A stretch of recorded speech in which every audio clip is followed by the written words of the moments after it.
Assalamualaikum warahmatullahi wabarakatuh. Bismillahirrahmanirrahim. Alhamdulillahirabbil alamin. Allahumma shalli ala sayyidina Muhammad wa ala ali sayyidina Muhammad. Kawan-kawan sekalian, selamat datang di video kali ini.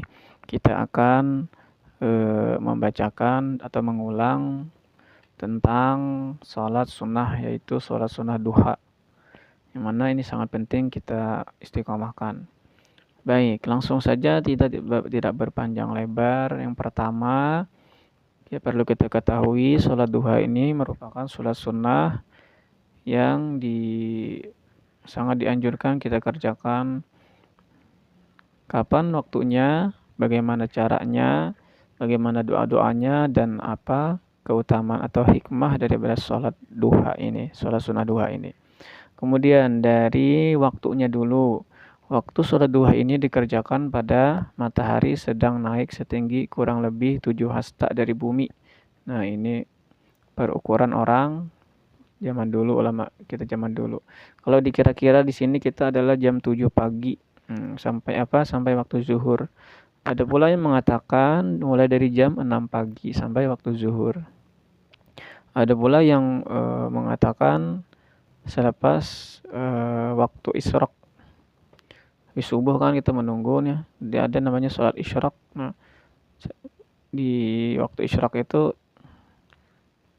setelah waktu isyraq itu sudah masuk waktu duha, ada juga. Tapi menurut Aba Guru Danau yang pernah kami dengar, kata beliau waktu yang paling afdal untuk sholat duha itu adalah jam 9 pagi. Nah, alasannya kenapa? Kata beliau, di saat itu orang-orang atau umumnya manusia adalah sibuk dengan pekerjaan dan profesinya masing-masing di waktu itu.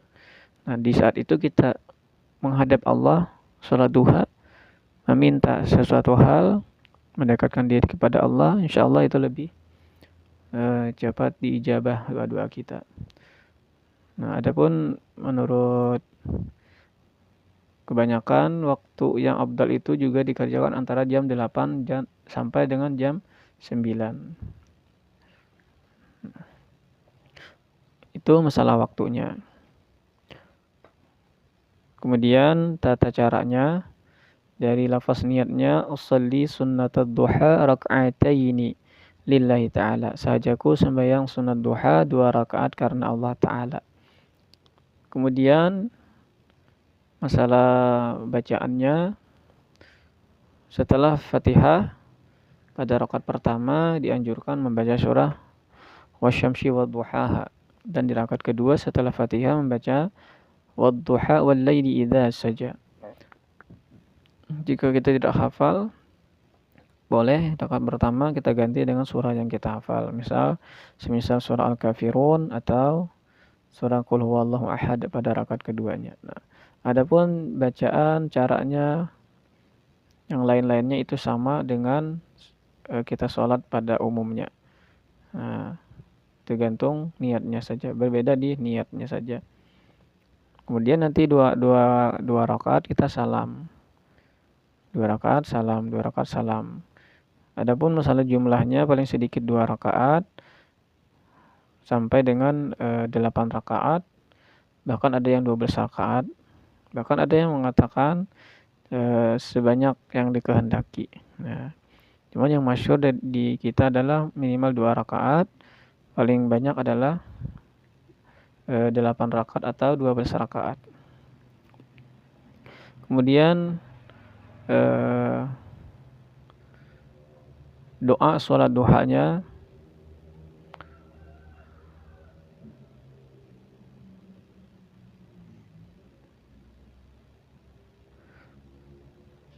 Allahumma inna duha duhauka wal baha'a bahauka wal jamala jamaluka wal quwwata quwwatuka wal qudrata qudratuka wal ismata ismatuka. Allahumma in kana rizqi fis sama'i fanzilhu wa in kana fil ardi fa akhrijhu wa in kana qalilan fakathirhu wa in kana mu'assaran fayassirhu wa in kana haraman fatahhirhu wa in kana ba'idan faqarribhu bihaqqi duhaika wa bahaika wa bahaika wa jamalika wa quwwatika wa qudratika atini ma ataita bihi ibadakas salihin.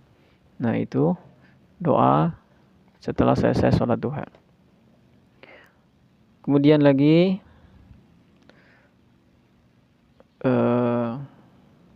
beberapa hikmah atau fadilah daripada sholat duha.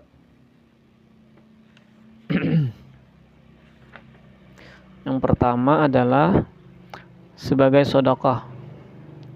Sebagaimana hadis Nabi, setiap ruas dari anggota tubuh di antara kalian pada pagi hari harus dikeluarkan sedekahnya.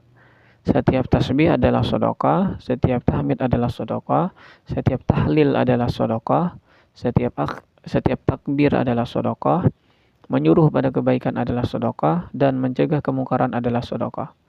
Dan semua itu dapat disepadankan dengan mengerjakan sholat duha 2 rakaat. Hadis riwayat Muslim dan Abu Dzar. Kemudian yang kedua, sholat duha mengandung ghanimah, yaitu keuntungan. Mengenai hal ini, sabda Nabi dari Abdullah bin Amr bin As, ia berkata, Rasulullah SAW mengirimkan pasukan perang. Lalu pasukan itu mendapatkan harta rampasan perang yang banyak dan cepat kembali dari medan perangnya. Orang-orang pun ramai memperbincangkan cepat selesainya perang, banyaknya harta rampasan, dan cepatnya mereka kembali. Maka Rasulullah SAW bersabda Nabi nih, maukah aku tunjukkan kepada kalian sesuatu yang lebih cepat selesai perangnya, memperoleh lebih banyak harta rampasan? Kata Rasulullah, yaitu orang yang berwudu kemudian menuju masjid untuk mengerjakan sholat sunnah duha. Dialah yang lebih cepat selesai perangnya dan lebih cepat kembali. Hadis riwayat Ahmad. Kemudian yang ketiga, hikmah dari sholat duha adalah dicukupi segala kebutuhan hidup. Nah, orang yang gemar melaksanakan sholat duha, insya Allah ia akan diberikan kelapangan rezeki oleh Allah Subhanahu wa Ta'ala. Rezeki itu tidak hanya bentuknya uang atau benda-benda material, tapi juga yang bersifat batiniyah, rohaniyah, ketenangan, kedamaian dalam keluarga, ketentraman, dan lain sebagainya, itu juga rezeki. Di dalam hadis qudsi yang diriwayatkan dari Abu Darda bahwasanya Allah Subhanahu wa Ta'ala berfirman, yang artinya, wahai anak Adam, rukuklah atau salatlah karena aku pada awal siang, yaitu salat duha 4 rakaat, maka aku akan mencukupi kebutuhanmu hingga sore hari. Hadis riwayat Tirmidzi. Kemudian hikmah yang keempat ialah diampuni segala dosanya sekalipun sebanyak buih di lautan. Allah akan mengampuni dosa orang yang istiqamah atau membiasakan diri sholat duha, walaupun dosanya sebanyak buih di lautan, sebagaimana hadis Nabi yang artinya barang siapa yang menjaga atau istiqamah sholat duha, maka dosa-dosanya akan diampuni oleh Allah walaupun sebanyak buih yang ada di lautan. Hadis riwayat Tirmidzi, Ibnu Majah, dan Ahmad. Adapun hikmah yang kelima adalah dibangunkan istana di dalam surga. Jadi Allah akan membangunkan bagi orang yang istiqamah, gemar melaksanakan sholat duha, akan dibangunkan istana di dalam surga.